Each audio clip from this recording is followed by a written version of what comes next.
반갑습니다. 한국 CS마인드 교육센터 박정민 강사입니다. 저희가 벌써 4회차가 되는데요. CS관리사 2018년도 1월달 기출문제 시험지에 대한 분석, 핵심 키워드 분석 동영상. 자, 오늘 시간 다시 한번 시작해 보도록 하겠습니다. 오늘부터는 전략론 시간이고요. 전략론 1번부터 10번 문제까지 한번 보도록 하겠습니다. 자, 전략론 1번 문제입니다. 서비스 청사진의 구성 요소 중 다음 보기의 설명에 해당하는 것은 무엇입니까? 자, 이래놓고 서비스 청사진 구성 요소다라고 물어본다면 뭐 거의 100%에 가깝죠. 선 이름 물어보려 할 겁니다. 자, 그러면 보기 접점 일선 종업원을 지원하는 후방 종업원과 일단 하나 키워드가 나오죠. 서비스 지원 프로세스를 구분하는 선을 의미합니다. 자, 여기에서 이미 벌써 답이 나옵니다. 잘 보면 선은 세 가지가 있고요. 고객과 일선 종업원을 나누는 선을 우리가 상호 작용선, 일선 종업원과 후방 종업원을 나누는 선을 가시선, 그 다음에 후방 종업원과 내부 프로세스, 지원 프로세스를 나누는 선, 우리가 뭐라 불러요? 네, 내부적 상호 작용선입니다. 너무 간단하게 잠깐의 키워드만 보시고도 풀 수 있는 문제입니다. 두 번째 문제입니다. 서비스 모니터링의 구성 요소 중 다음 보기의 설명에 해당하는 것은 무엇입니까? 자, 이것도 지금 모니터링의 구성 요소를 물어보고 있습니다. 보기라는 것 좀 볼까요? 고객이 실제적으로 어떻게 대우를 받았는지에 대한 고객의 평가와 모니터링 점수가 일치해야 하고 이를 반영하는 것을 의미한다. 자, 여기에 답이 이미 있죠. 뭘까요? 자, 보기 첫 번째 거 쭉 보시다 보면 고객의 평가와 모니터링 점수가 일치해야 합니다 라고 언급하고 있습니다. 자, 이래 놓고 본다면 두 가지가 나옵니다. 어떤 사람이 모니터링 하든지 간에 모니터링 점수는 비슷하게 나와야 된다 라고 나오는 게 뭐예요? 네, 그게 신뢰성이죠. 근데 여기 보기에서는 분명히 고객의 평가와 라고 나옵니다. 고객의 만족도와 모니터링 점수가 일치해야 된다. 이거는 뭐죠? 타당성을 얘기할 겁니다. 그래서 정답을 보시게 되면 정답은 타당성이 됩니다. 간단하게 이런 키워드 갖고 기억하시면 좋겠죠. 세 번째 문제입니다. MOT 사이클 차트 분석 5단계 중 두 번째 단계에 해당하는 게 뭡니까? 자, 이 MOT 사이클 차트 분석이라는 건 아주 전형적으로 지속적으로 반복되는 문제 중에 한 가지입니다. 자, 이래 놓고 본다면 간단하게 우리가 5단계만 좀 해볼까요? 첫 번째, 접점 진단하기. 이거 고객의 입장으로 걸어보기라고도 하죠. 두 번째, 접점 설계. 세 번째가 세분화죠. 사이클의 세분화. 네 번째, 접점 시나리오 만들기. 우리가 T차트라는 게 나옵니다. 일반적인 표준안에서 구체적인 서비스 표준안으로 행동하기. 이게 5번째 단계입니다. 자, 그러면 밑에 보기를 보시면 너무 감사하죠. 보기를 지금 순서대로 써놨습니다. 순서대로 써놓고 물어본다는 건 너무 수월한 문제죠. 결국은 답은 몇 번이 될까요? 아까 진단하기 다음에 네, 설계 단계가 될 겁니다. 답은 2번입니다. 네 번째 문제. 기업이 과잉 생산에 처할 경우 수행하는 개념으로 목적 시장이 원하는 것을 제조하기보다는, 자, 여기서 첫 번째 키워드가 나오죠. 제조하기보다는 기업에서 만든 것을 판매하는 것에 목적을 두는 마케팅이다. 자, 제조한다라는 관점은 뒤에다 놓고요. 만든 것을 일단 판매하고 보자라는 관점이라는 겁니다. 자, 이렇게 되면 밑에 보시는 개념 중에 뭐에 해당할까요? 너무 쉽게도 네, 판매 개념이 될 겁니다. 판매 개념. 이 같은 경우는 지금 완전히 그냥 뭐 문제를 답을 알려주고 있는 문제일 정도입니다. 전략은 상당히 쉽게 나와죠 이번에. 자, 그럼 다음 문제로 가겠습니다. 5번째 문제.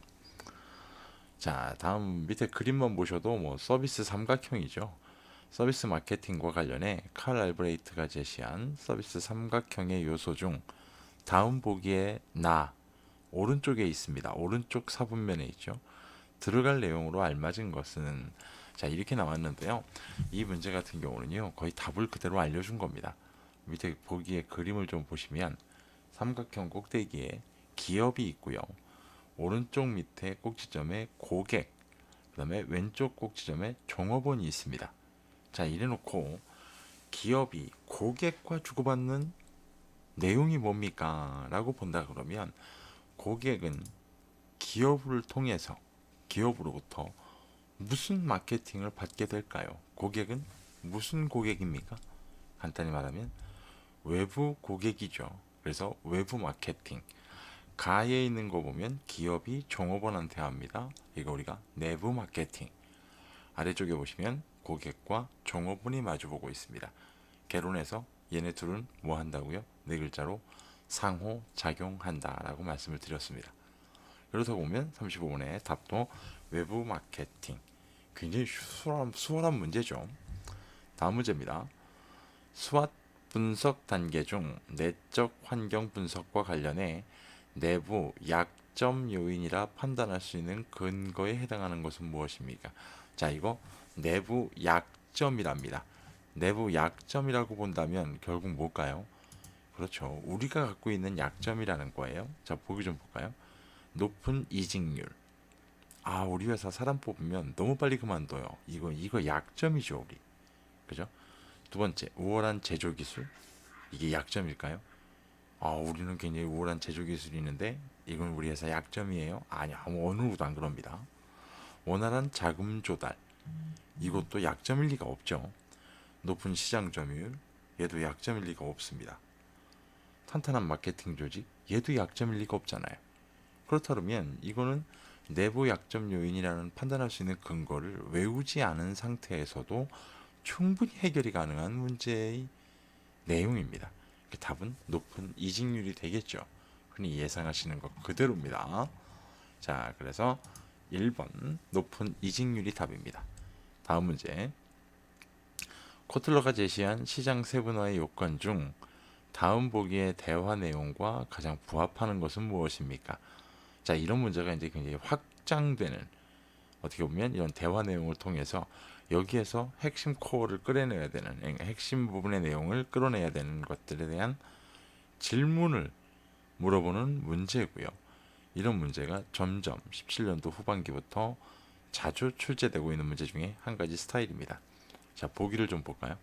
박대리, 저기 팀장님, 최근 뉴스에 보니까 천재들 중에 상당수가 왼손을 사용한다는 기사를 본 적이 있는데 이번에 저희 회사에서 새로 개발 중인 마우스 신제품을 왼손잡이용으로 제조해서 전국에 있는 영재학교에 납품해 보면 어떻겠습니까? 자, 이렇게 본다면 뭐예요? 첫 번째, 어느 정도 팔릴 수 있겠습니까? 이 정도로 팔릴 수 있지 않겠습니까? 라는 걸 예측하는 거잖아요. 그런데 정 팀장이 글쎄 기대만큼 판매가 잘 될까? 자, 정 팀장의 관점은 뭐죠? 갖다 납품을 하는 것까진 괜찮은데 과연 얼마나 판매될까? 라는 게 걱정이잖아요. 자, 이렇게 보면 밑에 5가지 중에 뭐에 해당할까요? 아주 간단하게 본다면 얼마나 판매될 수 있을까? 얼마나, 뒤집어서 얘기하면 얼마나 학교에서 사줄까? 결국 뭐예요? 측정 가능성이죠. 과연 얼마가 팔릴 수 있을까? 라는 게 가장 큰 관건이 된다는 관점입니다. 자, 이런 문제는 보기를 보면서 좀 이해를 할 수 있는 방향으로 포커스를 좀 잡으셔야 됩니다. 다음 문제.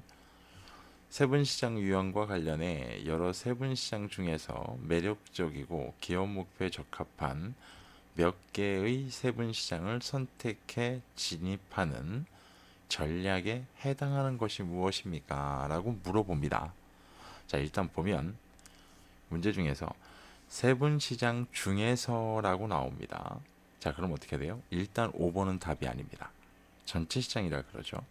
그죠? 여기에 몇 개의 세분시장을 선택해 진입하는 전략에 해당하는 게 뭡니까? 라고 나오거든요. 자, 여기서 보시게 되면 제품 전문화 전략, 이건 뭐죠? 다양한 세분시장에 뭐 하는 거예요? 단일 제품을 가져다가 집중적으로 몇 개 시장에다가 뭐 하는 거예요? 이 시장에만 마케팅을 집중하는 방법입니다. 선택적 전문화 전략. 이건 무슨 얘기일까요? 선택적 전문화 전략. 네, 이게 지금 위에 있는 설명 내용이죠. 세 번째, 시장 전문화 전략. 이건 뭘까요? 네, 특정 고객 집단의 다양한 욕구를 충족시키기 위해서 다양한 제품을 판매하기 위한 전략이라고 나타나는 게 시장 전문화 전략이죠. 단일 시장 집중 전략. 이건 말 그대로 뭐예요? 네, 단일 제품을 단일 시장 중에 집중한다. 자, 이렇게 놓고 본다면 결국은 4번, 5번을 답이 아닐 거고요. 1번, 2번, 3번 중에서 하나를 선택하시는 게 맞는 거고요. 위에서 보시게 되면 세분 시장 중에서 매력적이고 기업 목표에 적합한 몇 개의 세분 시장을 선택해 진입하는 전략이다라는 측면으로 밑에 보기와 같이 연결을 해서 저렇게 물어보면 선택적 전문화 전략이구나 라는 관점으로 이해를 좀 하시는 게 도움이 되실 것 같습니다. 다음 문제입니다. 확장된 마케팅 믹스 7P 중 서비스 활동의 흐름, 제도적 장치, 행사 진행 등에 해당하는 요인이 뭡니까? 라고 나오는데요.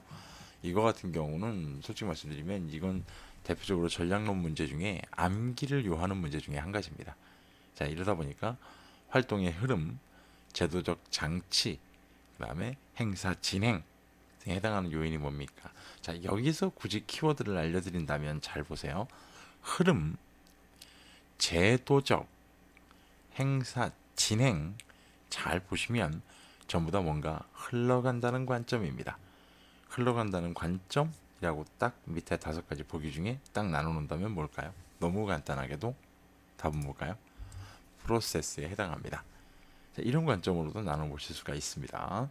자, 마지막 문제입니다.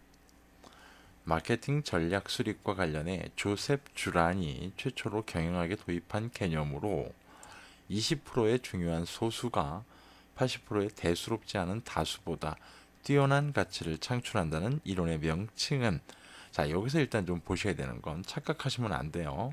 왜냐면 조셉 주란이 최초로 경영학에 도입했다는 거는요, 이 애초에 법칙을 쉽게 해서 발표한 사람 이후에 조셉 주란이 더 연구를 해가지고요, 이 사람이 이 이론을 80대 20 법칙이라고 못을 박아버립니다. 자, 이러면서 20%의 중요한 소수가 훨씬 더 중요합니다. 대수롭지 않은 다수보다 80%의. 자, 이런 이론 우리가 간단하게 80대 20 법칙 뭐라 부릅니까? 네, 이거 우리가 파레토 법칙이라고 부르죠. 파레토 법칙. 자, 이래서 오늘 여기까지 1번부터 전략론 10번까지 굉장히 간단하게 나올 수 있는 문제들이었습니다. 다음 시간에 다시 한번 이어서 말씀드리겠습니다. 고생 많이 하셨습니다. 감사합니다.